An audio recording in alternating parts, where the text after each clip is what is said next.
आप सभी को जय मसीह की। परमेश्वर के वचन में लिखा है कि इसलिए पहले तुम उसके राज्य की और उसके धर्म की खोज करो तो सब वस्तुएं तुम्हें मिल जाएंगी। इस बात पर जब गौर करता रहा तो जो सबसे भी मालूम पड़ा और वचन से भी मालूम पड़ा वो यही था कि हम आपस में प्रेम रखें, ये भलाई करें, विश्वास में आगे बढ़ें, धीरज रखें, संयम रखें, आशा रखें परमेश्वर से कि वो सब कुछ हमारे लिए करते हैं। लेकिन आज प्रभु ने कुछ नया मुझे दिया,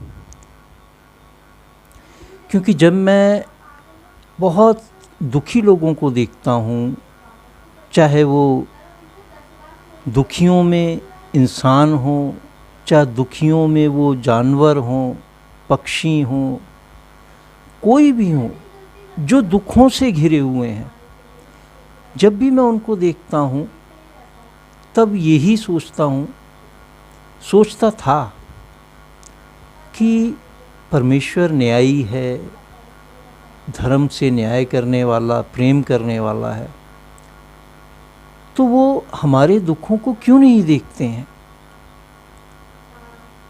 क्यों हम लोग इतने दुखों में हैं? इंसानों से लेके जानवरों तक, इंसानों के बच्चों से लेके जानवरों के, पक्षियों के बच्चों तक, सभी इस संसार में दुखों से भरे पड़े हैं। लेकिन आज प्रभु ने जो मुझे दिया, तो इसलिए आज मैं ये आपसे शेयर कर रहा हूँ कि यीशु मसीह ने कहा कि दुश्मनों से प्यार करो,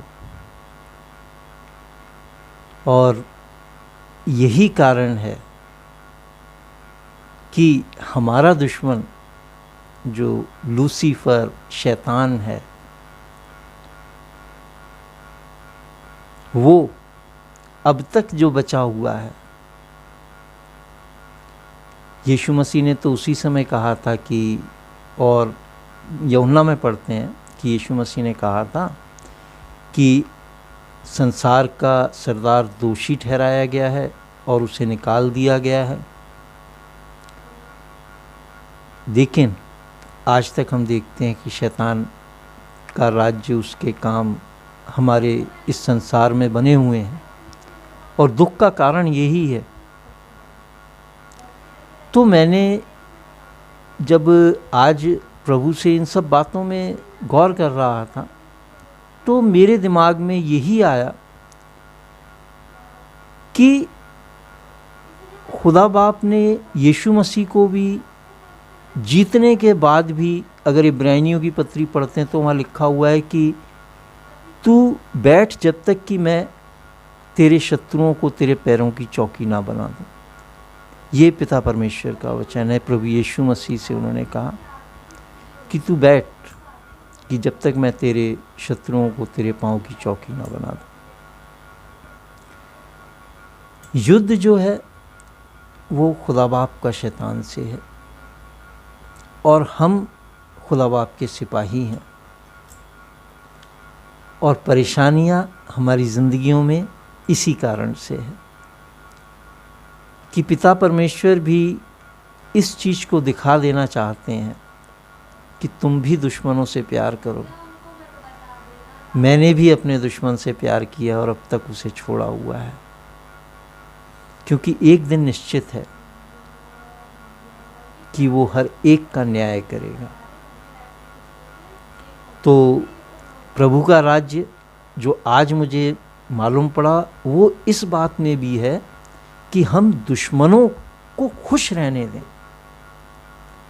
हमारे दुश्मन अगर हमारे को देख के खुश होते हैं, हमें हमारी परेशानियां, हमारे दुख, हमारी तकलीफ़ें, हमारी बीमारियां, हमारे हर एक उस खुशी को जो हम चाहते हैं और हमें नहीं मिलती, उसे हमसे छीन कर अगर शैतान खुश है तो खुदा की मर्जी से है।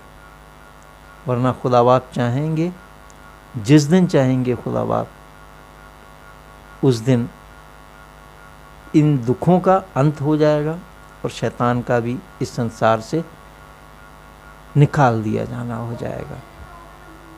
तो मेरे प्रिय भाइयों और बहनों, धीरज रखें, दुश्मन को खुश होने दो।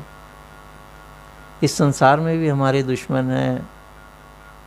परमेश्वर के राज्य को देखें तो उसमें शैतान हमारा दुश्मन है, जो गर्जने वाले सिंह की नाई साड़ में रहता है, किसको फाड़ खाए। खुश रहने दो, आप भी खुश रहो, क्योंकि आपके लिए जो सबसे बड़ी खुशी यीशु मसीह ने दी है वो ये है, जैसा प्रकाशित वाक्य में लिखा है कि मैं तुम्हारे सारे आंसू पोंछ डालूंगा। और ढांढस बांधो, मैंने संसार को जीत लिया है। तो प्रभु के इन वचनों को याद रखें, ढांढस बांधें, धीरज रखें और उस दिन के इंतज़ार में एक एक दिन को प्रार्थना में प्रभु के साथ संगति में बिताते हुए खुशी के साथ दुश्मनों को खुश होने दे दुश्मनों को, और खुद भी खुश रहें। जो संसार का है वो संसार को दें और जो परमेश्वर का है वो परमेश्वर को दें। That's all. Thank you Lord कि आपकी खुशी इसमें है कि हमारे दुश्मन खुश रहें। Hallelujah, praise the Lord. जय मसीह, जय मसीह, जय मसीह।